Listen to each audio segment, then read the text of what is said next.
Assalamualaikum warahmatullahi wabarakatuh. Perkenalkan, nama saya Sayyidah Maryam, kelas 10 MIPA 5 dari Madrasah Alia Negeri 1 Gresik.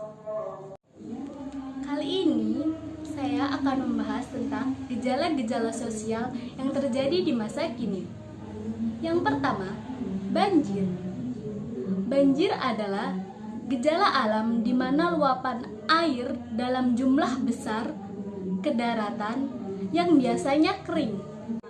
Sebab-sebab terjadinya banjir: 1. Berkurangnya tutupan air. 2. Cuaca hujan yang ekstrim. Cuaca hujan dengan intensitas tinggi dalam waktu yang cukup lama dapat menyebabkan terjadinya banjir. Yang ketiga, kondisi topografis. Bencana banjir juga banyak dipengaruhi oleh kondisi topografis wilayah atau biasa disebut juga kemiringan lereng. Berikut dampak-dampak dari terjadinya banjir. Yang pertama, masalah kesehatan. Ketika air kotor dalam jumlah banyak yang menggenang, masalah kesehatan pun tidak dapat dihindari. Berbagai macam wabah gangguan kesehatan lebih mudah menyebar dan menyerang siapa saja, khususnya kaum lanjut usia dan anak-anak. Yang kedua, kerugian ekonomi. Terjadinya kerusakan pada rumah dan barang-barang yang ada di dalam ternyata menimbulkan kerugian ekonomi di beberapa daerah yang merupakan tempat strategis, bahkan bisa memperlambat perputaran roda ekonomi. 3. Sulitnya mendapatkan air bersih. Apabila banjir datang, jumlah air bersih pun otomatis berkurang. Padahal, air bersih sangat dibutuhkan dalam keadaan seperti ini. 4. Aktivitas warga terhambat. Dampak banjir bagi masyarakat yang paling sederhana adalah terendamnya rumah sehingga membuat mereka harus melakukan penanganan terlebih dahulu sebelum beraktivitas. Nah, kamu pasti membutuhkan solusi kan? Saya punya solusi untuk mengatasi terjadinya banjir. Yang pertama, pastikan selokan atau sungai di lingkungan rumah itu bersih. Jika masih banyak sampah, buatlah perkumpulan untuk gotong royong membersihkan selokan, karena hal tersebut adalah untuk kenyamanan bersama. 2. Banyaknya penggundulan hutan juga salah satu penyebabnya. Mereboisasi tanaman dapat mencegah banjir karena membantu penyerapan air dengan cepat. 3. Hindari membangun rumah di sekitar sungai. 4. Berhenti membuang sampah sembarangan seperti ke sungai, kali, karena bisa menyebabkan sungai itu meluap. 5. Membuat sumur buatan untuk dapat menyedot air dengan cepat, apalagi untuk di daerah rawan banjir seperti daerah perkotaan. Hal ini dapat menjadi solusinya. Gejala yang kedua yakni virus corona atau biasa disebut dengan COVID-19. COVID-19 adalah virus yang menyerang pernapasan. Virus terbaru ini dapat menyerang manusia dengan cepat. Sebab-sebab terjadi virus corona diantaranya: 1. Percikan air liur, orang batuk atau bersin. Yang kedua, menyentuh tangan atau wajah orang yang terkena virus. Yang ketiga, menyentuh mata, hidung, mulut setelah memegang barang-barang yang terkena percikan air liur pengidap virus corona.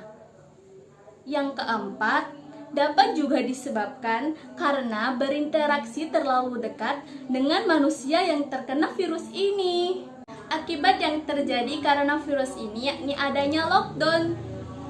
Karena lockdown ini menyebabkan banyak terjadinya pengangguran. Sekolah-sekolah pun diliburkan. Bahkan tempat ibadah pun sementara ditutup. Terputusnya tali silaturahmi. Untuk teman-teman yang sukanya keluyuran, sekarang dipending dulu ya. Stay in home. Saya akan memberi solusi agar dapat mencegah COVID-19 ini. Yang pertama, menjaga jarak dengan orang-orang minimal 1 meter. Yang kedua, rutin mencuci tangan dengan air atau sabun. Yang ketiga, menggunakan masker saat beraktivitas di tempat umum. Yang keempat, tidak menyentuh mata, hidung, mulut sebelum mencuci tangan. Yang kelima, yakni makan makanan yang bergizi. COVID-19 ini juga bisa dicegah dengan makan makanan toge, jambu merah, kacang panjang, jeruk. Dicoba ya teman-teman. Gejala yang terakhir ini yakni pengangguran. Pengangguran istilah untuk orang yang tidak bekerja sama sekali atau sedang mencari pekerjaan. Penyebab-penyebab terjadinya pengangguran. 1. Ketidakseimbangan antara pekerjaan dan jumlah tenaga kerja. Adanya persaingan ketat di antara para fresh graduates maupun yang sudah berpengalaman, membuat fenomena baru bahwa ketidakseimbangan tersebut. Yang kedua, kemampuan para pencari kerja yang tidak sesuai kriteria. Yang ketiga, kurangnya pendidikan dan keterampilan. Dampak-dampak pengangguran bagi perekonomian suatu negara yakni menurunnya pendapat per kapita, menurunnya pendapat pemerintah yang didapat dari skor pajak, meningkatnya biaya sosial yang wajib dikeluarkan oleh pemerintah, meningkatnya hutang negara.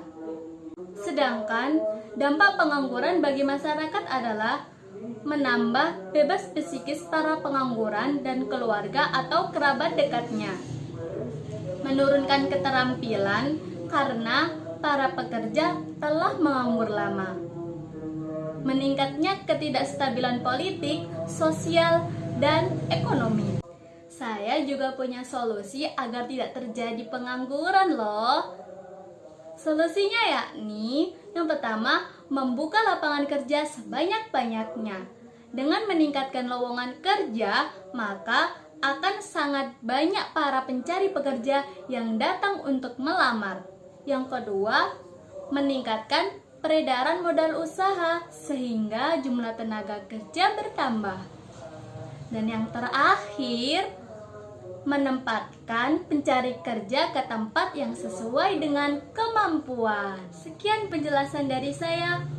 Kurang lebihnya saya mohon maaf. Semoga bermanfaat. Wassalamualaikum warahmatullahi wabarakatuh.